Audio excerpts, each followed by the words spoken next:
My name is Sara El Houssieny. I am a junior Bachelor of Arts in Music. My concentration is vocal, and I'm getting my performance certificate. I am 20 years old and from Grand Island, New York, which is like 10 minutes from Buffalo, so pretty much Buffalo. I chose Crane because actually it wasn't my first choice, and it kind of came down to teacher in the end. Studio teacher is like a huge thing for us, and it's very important. Who you study with is kind of what makes or breaks your education.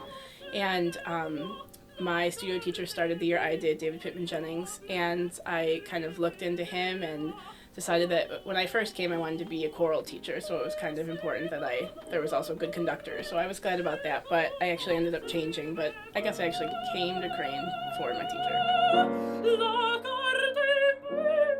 My friends and my family and the music. I'm very some people, like singers, are different in how they go about choosing pieces, and sometimes you like hear a piece and it sounds really pretty, so you decide to sing that piece. And I actually go by text, so I'll read like the poem or poetry of like a certain poet that I really like and look for pieces that are centered around that person's poetry, and I kind of base my interpretation of things off of the text and what it's really saying. And if a piece doesn't really speak to me and I don't feel that I can eloquently state the message of the piece, then I wouldn't choose it.